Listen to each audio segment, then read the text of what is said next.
En ABC Podcast, Abecedario del Bienestar, con Laura Pintos y Raquel Alcolea. Es que los suplementos generalmente actúan por acumulación, no es como un ibuprofeno que yo me lo tomo y a las 2 horas ya me cede el dolor. Ese es el principal error, querer suplementarte sin ningún tipo de razonamiento. Magnesio, vitamina D, omega 3, proteínas. Según datos recientes, cerca del 30% de la población española consume algún tipo de suplemento. Unos lo hacen para tratar algún déficit, otros para mejorar el rendimiento físico. Hay quien incluso lo usa de modo preventivo. Lo cierto es que la oferta es inmensa y por eso también resulta a veces complicado separar el grano de la paja para saber qué necesitamos realmente. Hoy abordamos este tema con la doctora Isabel Viña Bas. La doctora Viña es graduada en Medicina por la Universidad de Valencia. Ha vivido la medicina desde la infancia, pues no solo sus padres ejercen esta profesión, también lo hicieron sus abuelos. Se interesó por la suplementación desde el comienzo de la carrera y después siguió formándose en botánica, en cursos de posgrado y en sus 3 años de residencia en endocrinología y nutrición en Madrid. Cuenta con más de 330.000 seguidores en Instagram y es un referente de la divulgación de la nutrición. Participa a menudo en congresos, ponencias y cursos del sector. Bienvenida, Isabel, al podcast. Muchísimas gracias y espero que esta conversación os sume a vosotros y sobre todo sume a todo el mundo que está un poco duditativo, me fío, no me fío, qué puedo hacer, que tenga respuestas claras a preguntas concretas. Nosotros estamos encantadas de poder hablar de un tema que está un poco en boca de todos, pero poder hablar con una doctora, con una persona que está formada, ¿no? Porque queremos que nos ayudes a limpiar un poco todo lo que se dice de lo que se sabe realmente científicamente y un poco para qué sirve cada cosa, porque tenemos ya un batiburrillo de ideas. Están de moda los suplementos, ¿verdad? Realmente yo creo que no es que estén de moda, sino que ahora se está empezando a descubrir, ostras, que hay vida más allá de la recomendación de muévase y haga dieta y los fármacos. En ese punto entre dieta, que es obviamente la base de todo, y el movimiento y el descanso y los fármacos, hay un hueco muy grande, porque muchas veces, abro comillas, no estás tan mal como para necesitar un fármaco, pero se te queda corto el usted muévase, coma calabacín y descanse. Entonces, en ese hueco es donde ha estado siempre la suplementación, pero lamentablemente por el desconocimiento y sobre todo, y te digo desde la parte sanitaria, esto se ha considerado, abro comillas, una hierbada. Estas hierbadas del herbolario no funcionan. Entonces, se ha metido en el mismo saco todos los suplementos, cosa que es bastante injusto. Entonces, pues al final con el mundo de las redes sociales, la divulgación, un poco la democratización del saber y, ostras, la gente se informa, busca alternativas. ¿Se ha puesto de moda? Sí, pero llevan ya muchos años, o sea, esto no es algo nuevo, esto es que desde la Primera Guerra Mundial a los soldados que luchaban en la actual Rusia ya se tomaban suplementos adaptógenos para aumentar su resiliencia al estrés, para no tener tanta hambre y poder aguantar más jornadas. O sea, esto no es ahora a alguien se le ha abierto la gallina a los huevos de oro, o sea, esto tiene mucha ciencia detrás, entonces muchas veces es mejor ante el desconocimiento o no hablar o hablar con fundamento. Entonces, ¿está de moda? Sí, pero moda justificada porque cuando hacen efecto y se necesitan, son muy buenos. Y claro, sucede que cuando algo, ahí está, como hay tanta oferta, lo que sucede es que se corre el riesgo de automedicarte, entre comillas, ¿no? O de autosuplementarte, que lo podríamos decir así. Aquí, ¿qué equivocaciones se suelen cometer un poco cuando uno empieza, venga, me voy a tomar suplementos? Pues yo el primero que veo, un poco por la experiencia que tengo, es nos queremos tomar todo, sin ton ni son. A mí me viene bien esto porque lo he visto en un TikTok. Ocurre en cierta medida, y esto lo sabréis vosotros mucho más, tenéis más experiencia, un poco en el mundo de la cosmética. Me quiero poner todos los serum que sale, me quiero poner todos los tónicos, igual para tu piel más no es mejor, mejor es mejor. Entonces yo siempre digo que enfócate en 3, y digo 3, podría decir 5, pero un poco por tener una claridad mental. ¿En qué 3 problemas a ti personalmente, que es diferente de fulanito y de menganito, más tú notas que te disminuye tu calidad de vida? En ese contexto, pues como toda la vida, lo escribes en un papel. A mí lo que más me impide rendir, sentirme bien conmigo misma, que es cada uno es igualmente válido, es esto, esto y esto. Punto A. ¿Lo puedo solucionar o lo he intentado solucionar con el ejercicio, con la alimentación y el descanso? Si no, pues hay que primero eso. Sí que lo he intentado, pero a pesar de ello, vale, ¿qué evidencia hay o qué yo he leído de una fuente fiable que me pueda ayudar? Pues he leído que el omega 3, el magnesio, la vitamina D, vale, ¿me lo puedo permitírmelo económicamente y puedo comprometerme a tomármelo? Porque claro, la gente muchas veces dice que no, me lo compro y me lo tomo una vez cada 3 semanas, pero no noto efecto. No, es que los suplementos generalmente actúan por acumulación, no es como un ibuprofeno que yo me lo tomo y a las 2 horas ya me cede el dolor. Ese es el principal error, querer suplementarte sin ningún tipo de razonamiento. No me gustaría pasar para nada como un médico que yo te prescribo, o te digo, tómate el omega 3 sin que tú tengas claro, pero cristalino, qué hace, qué no hace, por qué lo tomas y por qué no lo tomas. Es decir, yo quiero que a ti, si alguien te pregunta ¿por qué tomas omega 3? No digas ¿por qué me lo ha dicho la doctora Viña? No, me lo tomo porque A, B, C, D. Y eso yo creo que es la clave. Es el no querer tomarse todo, sino querer tomarse lo que tú necesitas. No sé si te he solucionado la pregunta o he enrollado mucho. No, porque empezamos con esto de coge un papel o una libreta y apunta 3 cosas que te preocupan o que querrías mejorar en este momento. Bueno, pues las apuntamos. ¿Cuáles son esas cosas? Porque claro, ahí entra la diferencia con enfermedad, con una expectativa muy alta de algo que no se puede resolver. Por ejemplo, ¿qué tipo de cosas podríamos mejorar con suplementación? Mira, por ejemplo, el estrés. Esa gente que estoy cansado durante el día, pero cuando me tengo que meter a la cama estoy estresado, nervioso, pensando en lo que tengo que hacer, no duermo, me levanto a mitad de noche. Eso, que es el estrés, que obviamente la fuente del estrés, pues todo el mundo más o menos lo sabemos, el trabajo, la familia, etcétera, pero eso básicamente lo que hace es que cambia tu ritmo normal de cortisol. No es que tengas mucho, hay que bajar el cortisol, no. Lo que hay que hacer es devolverle al ritmo normal, porque el cortisol es una hormona que existe para algo y es necesaria para vivir. El problema no es tanto ni que tengas mucho ni que tengas poco, sino que deje de liberarse en el ritmo normal. Entonces, cuando nosotros tenemos un estrés crónico, nuestro cortisol deja de tener los picos, que hay 2 o 3 picos normales que te permiten que tú a las 8 de la mañana estés bien, a las 10, 11 te apetece un café. ¿Por qué? Porque luego a las 11 normalmente hay un pico de cortisol, luego a las 4 de la tarde. Luego eso tiene que bajar. Cuando tú estás estresado no tienes esos picos, por lo tanto durante el día no tienes energía, pero tampoco baja del todo por la noche. Hay suplementos que se llaman adaptógenos, que os contaba que es lo que se utilizaba ya desde la Primera Guerra Mundial, para adaptar a nuestro cuerpo a esas respuestas del estrés. Lo que hacen es modular, entre otras cosas, las proteínas de choque térmico, las vías que señalizan el cortisol, para evitar que tengamos el cortisol por la noche muy alto y por la mañana nos falte, por ejemplo.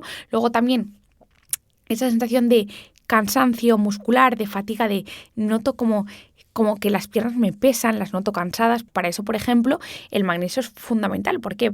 El magnesio tradicionalmente lo teníamos con la alimentación y con las aguas. Lamentablemente hay una profunda desmineralización de las aguas. Pues no vamos a entrar en el debate agricultura intensiva, etcétera.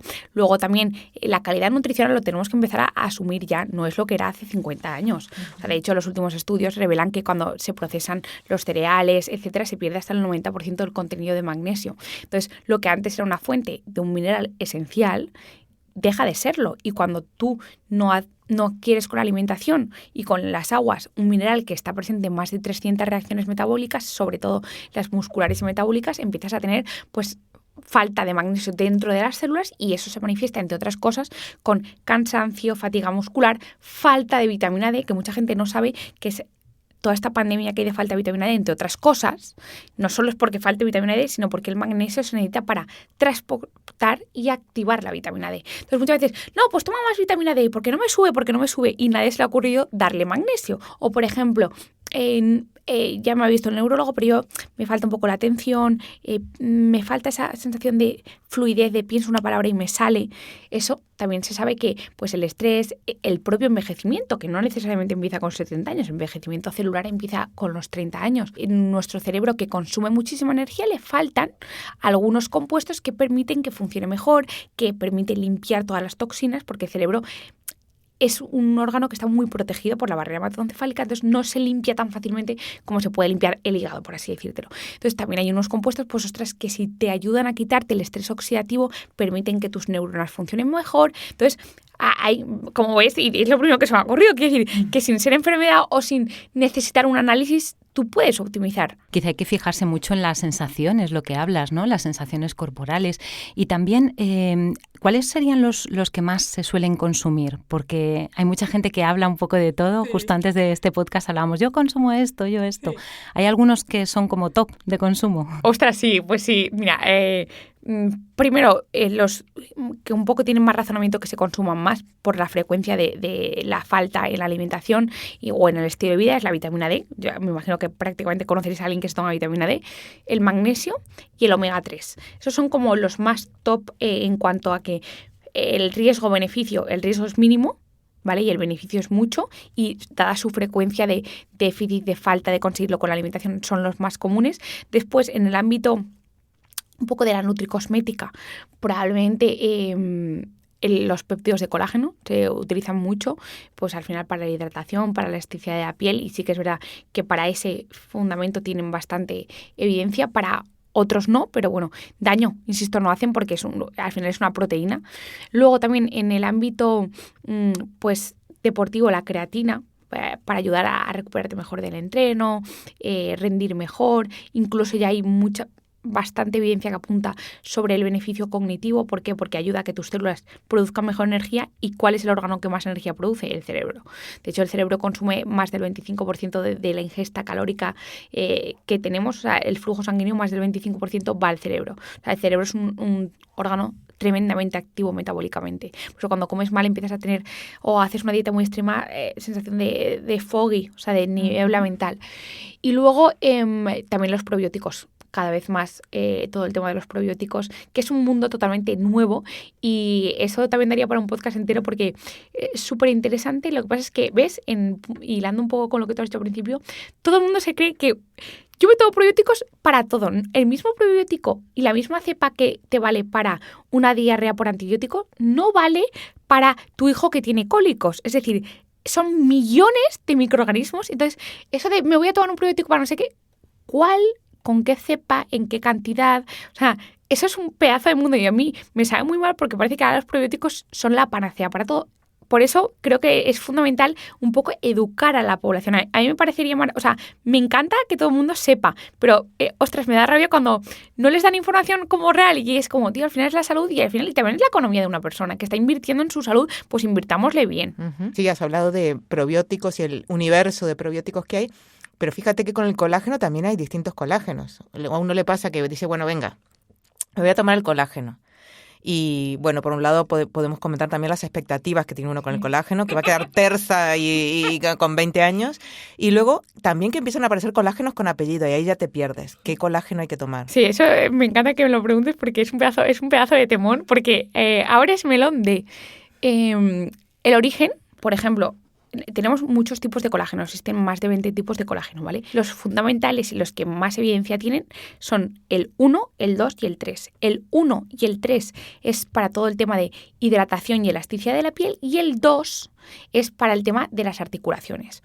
Ahora bien, dentro de esos, los orígenes pueden ser diversos, es decir, el 1 y el 3 puede venir sobre todo de ganado bovino o marino, o sea, o pescados, ¿vale? De las espinas, de la piel, etcétera.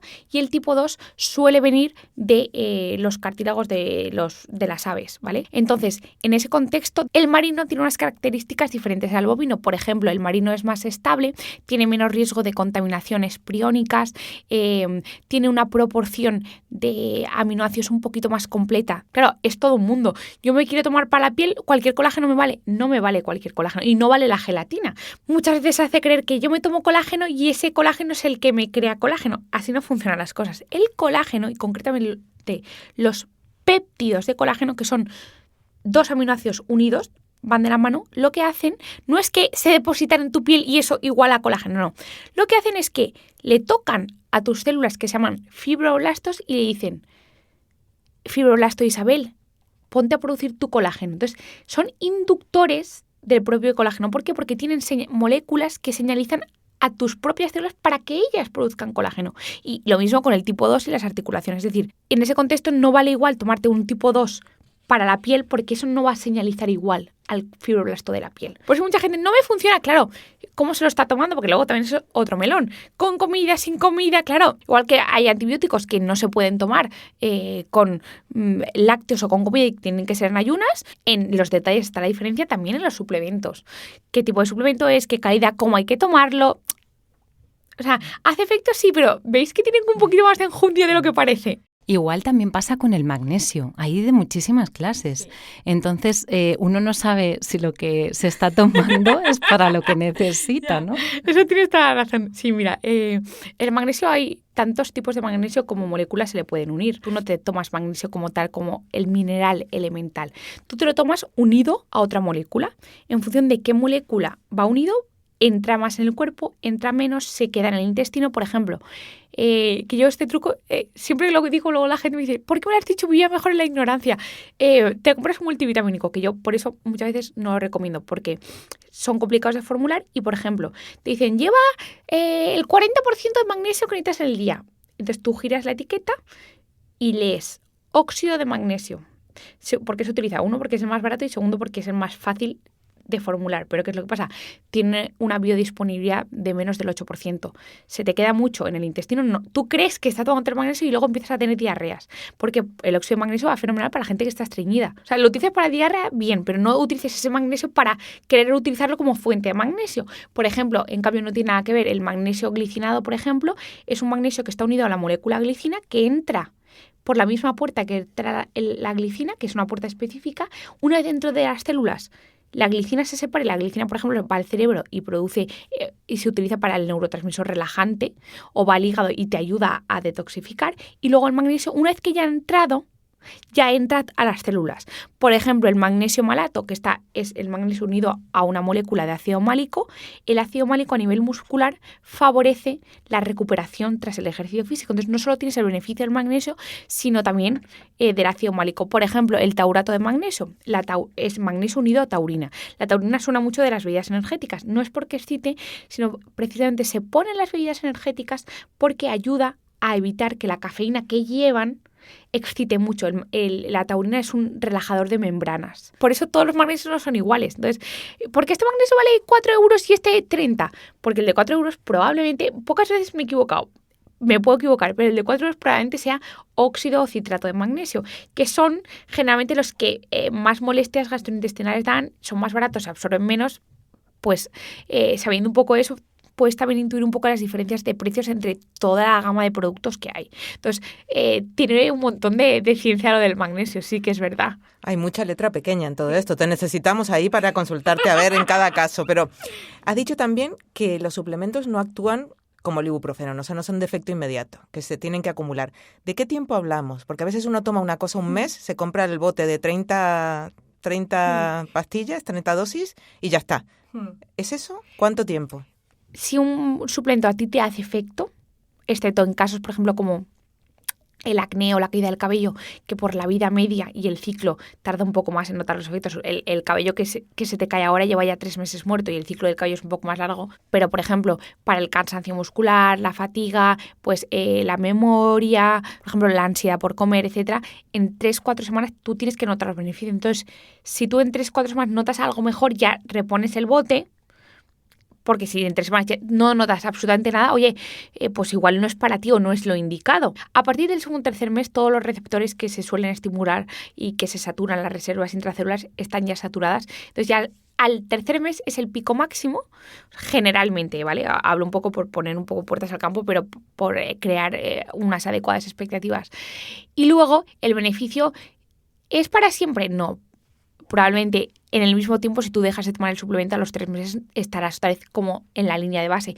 Que hay veces, obviamente, que el efecto dura más. ¿Por qué? Porque hay gente que tiene pues un metabolismo de eliminación más lento, que le dura más el efecto. O hay gente, pues yo qué sé, si es un dolor neuropático y te estás tomando un amida de ácido graso como el PEA, pues te ha quitado la inflamación y ya no te vuelve. Hay cosas que se revierten y ya no necesitas. Pero generalmente, en la mayoría de casos, 3 meses y luego el efecto progresivamente se puede ir diluyendo. Incluso también hay gente que dice, ay, no, yo eso no lo tomo porque es adictivo. O sea, ¿realmente hay posibilidad de tener adicción por algún suplemento? Al final, para crear una adicción, tú tienes que tener primero una estimulación de los centros del placer y segundo, que tú tienes que tener una búsqueda activa de la sustancia. La persona que tiene una adicción busca activamente, pues, desde adicción al alcohol, al tabaco, a todo tipo de drogas, no porque no creas una dependencia, no estimula los centros del placer, algo que te tomas para quitarte el dolor de los músculos, afortunadamente. Y luego que muchos de ellos son minerales o compuestos que tú tienes en tu interior. Si fueras adictivo estaríamos ya en el paredón, ¿sabes? Entonces, no. Y luego también otra pregunta hilada con esto es, ¿mi cuerpo dejará de producirlo? No son hormonas. El suplemento no puede tener hormonas y una hormona es lo que, si tú le das al cuerpo la hormona, el cuerpo no tiene que producirla, ahí sí. En el eje hormonal sí que existe una contrarregulación. O sea, ni crea adicción, ni mi cuerpo va a dejar de producirlo, no. Uh-huh. Hemos hablado de darle un mes, 3 meses más o menos al ciclo. ¿Se pueden tomar toda la vida? ¿Puedo tomar, por ejemplo, magnesio siempre? Esa pregunta me flipa y te voy a decir por qué la respuesta la tienes tú. Aunque ahora te voy a hacer hilar los puntos. ¿Por qué te tomas magnesio? Porque lo que te he dicho antes, la cantidad de magnesio que antes teníamos en las aguas y en la alimentación no es la suficiente. Uh-huh. Entonces, bajo ese razonamiento, tú te lo tomas para suplir, igual que se yoda la sal, para suplir la falta de los alimentos. Hasta que no se solucione esto en la industria, que hagamos una vida. Claro, o sea, hay determinadas cosas, no siempre, pero hay determinadas cosas que sí, pero por el razonamiento. O sea, pues igual algo para el dolor neuropático no es toda la vida, es cuando te mejoras lo dejas. Pues algo para el dolor menstrual, pues igual si te ha cesado el motivo por el que te producía eso, lo tienes que dejar. Pero, por ejemplo, el magnesio no, porque hasta que no se solucione eso o se haga una política mundial de suplementación con magnesio en los alimentos, como se hace con la sal yodada o en Estados Unidos, por ejemplo, con el flúor o con el ácido fólico, o en Noruega con la vitamina D, que se suplementa en los alimentos con vitamina D. Obligatoriamente la leche está suplementada toda con vitamina D. En España no, ¿por qué? Porque en teoría daba el sol y entonces la época de verano habría que tener una leche de verano y otra de invierno y era un poco más... si tú sabes el porqué, por eso si tú sabes el porqué, muchas veces la respuesta la tienes tú. Hay también muchas personas que se preguntan por el tema del sueño, sobre todo. Sí. Quizá lo de la adicción me venía un poquito por ahí, ¿no?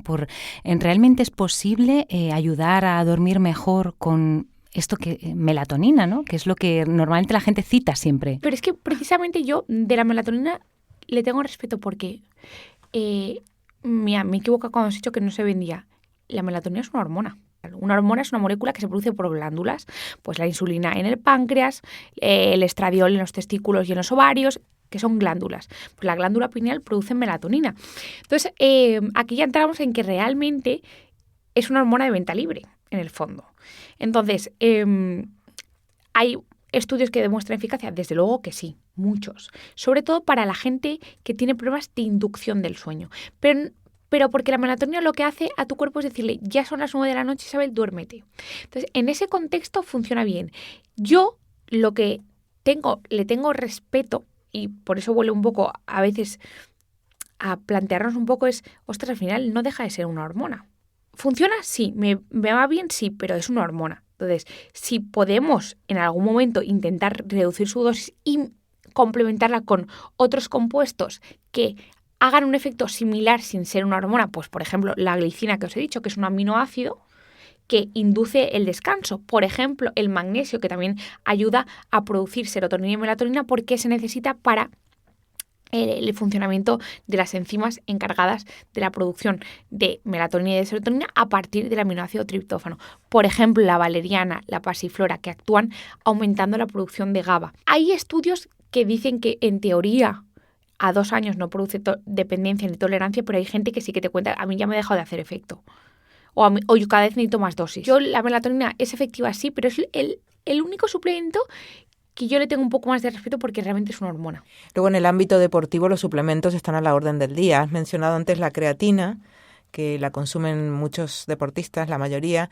¿Qué tan necesarios son para alguien que entrena mucho? ¿O qué es entrenar mucho y cuándo necesitas un suplemento? Pues realmente la suplementación no se difiere mucho de la gente que no hacemos deporte, porque al fin y al cabo, por ejemplo, el magnesio lo recomendaría antes que cualquier otro suplemento. ¿Por qué? Porque por el sudor se pierde hasta un 20% extra de magnesio. Entonces, quien hace mucho deporte, antes que todas esas conjunciones que muchas veces compran, es un poco lo básico. Por ejemplo, el omega 3 ha demostrado mejorar la fuerza en personas que hacen deporte. Entonces, tampoco hay que irse a lo más extremo o potenciador de la testosterona, que muchas veces, si cubres un poco lo básico, al final es beneficioso. Por ejemplo, la proteína, pero es que la proteína en polvo tampoco es un suplemento, en tanto que al final es una manera de tomar proteína como quien se toma un yogur. Lo que pasa es que es en polvo. Ostras, a las personas mayores les viene fenomenal la proteína en polvo porque les cuesta mucho tragar, tienen problemas de tragar, y a una persona de 80 años con problemas para tragar no le puedes poner un chuletón.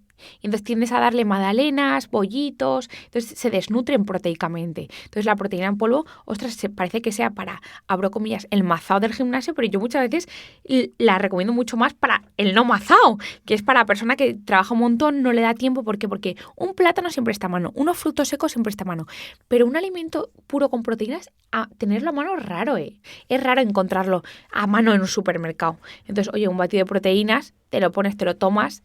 Y la creatina, por ejemplo, precisamente más gente de lo que nos pensamos nos beneficiamos, en tanto que la creatina está sobre todo en productos animales. Cada vez hay menos gente que por X y Z toma productos animales y por tanto te falta esa molécula que reserva la energía para que tus músculos lo produzcan. Entonces, como ves, a los seres humanos nos encanta categorizar esto para el deporte, esto para no, pero en el fondo si sabes que todo eso... tú eres un global, es decir, eres la misma persona en el gimnasio que rindiendo en el trabajo. Entonces, probablemente todo te sirva si es lo que tú necesitas. Eres también experta hormonal y un poco ya en contexto mujer. No sé si hay momentos en la vida de una mujer en los que habría que incidir especialmente en algún tipo de suplementación o en algún tipo de cambio en ese sentido. Hay dos etapas un poco más fundamentales por los cambios que implica, ¿vale? Uno es en el caso de que quieras y deseas ser madre. En ese punto hay ciertos suplementos que sí o sí es obligatorio tomar porque primero durante el embarazo y durante la lactancia, en el caso de que se quiere y se puede dar, hay un incremento notable de nutrientes, ¿vale? ¿Por qué? Porque estás creando una vida y segundo estás transmitiendo alimentación. Entonces, tú te tienes que cubrir a ti y a otra persona. Entonces, en ese contexto sí o sí, pero además obligatorio porque si no pueden aparecer malformaciones graves y muchas veces incompatibles con la vida, es el ácido fólico, es básico para prevenir defectos del tubo neural, y el yodo para prevenir alteraciones a nivel del neurodesarrollo del niño. Luego también, por ejemplo, se necesita extra de hierro en el embarazo. ¿Por qué? Porque hay una hemodilución y luego aparece la anemia del embarazo. Se necesita extra de vitamina B1, se necesita extra de selenio. ¿Por qué? Porque al final tú tienes que producir, por ejemplo, tus hormonas, pero también las de tu bebé hasta la 10ª semana, y luego tu bebé, ¿de dónde saca los nutrientes para producir él, por ejemplo, sus hormonas tiroideas a partir de la semana 12? Necesita yodo extra, necesita selenio extra, porque es imposible. O sea, con la alimentación no puedes confiar en eso. Y son productos que tienen mucho rango de seguridad. O sea, no hay opción a que tú puedas intoxicarte y trasladas al bebé. Y luego también en ese contexto, otro cambio grande, importante y un hito en la vida de una mujer es la transición de una etapa de fertilidad a una etapa de la postmenopausia. En ese contexto, y sabiendo que hay cambios dramáticos en los niveles hormonales, y no solo es en el estradiol, también es en la testosterona, y luego yo siempre digo que cuando una hormona cambia, todas se solidarizan y también cambian. Entonces no solo es el estradiol, es que tú tienes peor metabolismo de la insulina y tiendes, por ejemplo, a acumular más grasa corporal, tiendes a que te sube el colesterol, luego también la hormona tiroidea también cambia. Entonces en ese contexto hay ciertos suplementos que también ayudan pues a atenuar parte de las consecuencias. Por ejemplo, la vitamina D y el magnesio para prevenir la osteoporosis. Además del ejercicio físico y el consumo de proteínas. ¿Por qué? Porque si sabes que una de cada 2 mujeres va a tener una fractura a lo largo de su vida, entonces te planteas muchas cosas. Entonces, esto es una enfermedad que se tiene que prevenir. O sea, la osteoporosis es una enfermedad realmente pediátrica. Se empieza a gestar desde que tú eres joven, tomas alcohol, no tomas suficiente proteína, vitamina D y magnesio y tú no alcanzas tu máximo de masa ósea. Entonces, por ejemplo, en esta etapa de la menopausia, pues oye, asegurar el hueso. ¿Por qué? Porque el hueso te va a salvar de fragilidad, de caídas, de perder calidad de vida, pues ejercicio, alimentación, vitamina D y magnesio. Por ejemplo, también pues en esta etapa un poco más hasta que los circuitos cerebrales de serotonina y dopamina se reajustan a este cambio de hormonas, puedes experimentar insomnio, irritabilidad, hambre, llorar, no llorar. Luego, a los 3-4 años el cerebro es una plasticidad brutal y se reajusta. En ese contexto, pues suplementos que te pueden ayudar a modular esto, pues desde la teanina, la glicina que ya os suena, la valeriana, las isoflavonas de soja. O sea, quiero decir, se pueden hacer cosas para al menos atenuarlo. Luego ya también están los tratamientos hormonales, pero que no entran en el tema del podcast, pero que sí que se pueden hacer cosas con suplementos y hay evidencia de esto. Y estos productos que prometen ayudar con toda la inflamación, sobre todo intestinal y la digestión y estos problemas que tenemos tantas personas también después por la alimentación y por las horas que pasamos sentados, entiendo, ¿ayudan? ¿No ayudan? Sí que ayudan en tanto que, pero hay que definir qué es inflamación, porque hay gente que es inflamación porque no digiere bien las comidas, entonces hay que ver un poco, descartar que haya enfermedad celíaca, que 1 de cada 2 personas que tienen enfermedad celíaca no están diagnosticadas en España, 1 de cada 2. Entonces, pues cosas fáciles. Luego, que también mucha gente toma fármacos como el omeprazol que dificulta y produce hinchazón y es más eso que el propio problema intestinal. Y en cuanto a suplementos, sí, hay evidencia de que, por ejemplo, los probióticos, pues me viene a la mente el Lactobacillus rhamnosus GG ha demostrado ayudar, el Saccharomyces boulardii, el Lactobacillus LG01 también. O sea, hay varios que ayudan. Luego también hay ciertos aminoácidos como la glutamina que ayuda a reparar la barrera intestinal, que cuando tú la tienes demasiado agujereada por el estrés, el alcohol, el tabaco, los aditivos alimentarios que muchas veces están y no nos damos cuenta, abren demasiado la barrera intestinal y ya no solo pasa la proteína, el hidrato de carbono y la grasa, sino que también te pasa la toxina, lo que no te tendría que pasar, y eso te crea inflamación. Entonces la glutamina se necesita, entre otras cosas, para que tus células se regeneren y se reparen. Si tú vuelves a cerrar la barrera intestinal adecuadamente, dejan de pasarte toxinas, deja la inflamación. Entonces, por ejemplo, la glutamina, probióticos, la quercetina, que es un flavonoide que está presente en la cebolla roja, en las alcaparras, pero concentrado en el mundo de la suplementación, tiene mucha evidencia. Todo un poco, sí que tiene. De todo esto que hemos ido charlando, Isabel, que nos has contado tantas cosas que nos guardamos y que hay que volver a escuchar. Sí, hay que escucharlo para tomar las decisiones adecuadas, cada uno cuando elige sus suplementos o no. Raquel ha tomado algunas notas para quedarnos con las ideas principales de lo que nos ha contado. Esto es una guía fantástica, que hay que ponérsela siempre que quieras suplementarte, te pones a Isabel. Pero bueno, nos hemos quedado así con algunas perlas, algunos titulares. Me encantó esa frase de más no es mejor, mejor es mejor. Y eso es muy interesante porque nos das trucos para iniciarte en esto de la suplementación.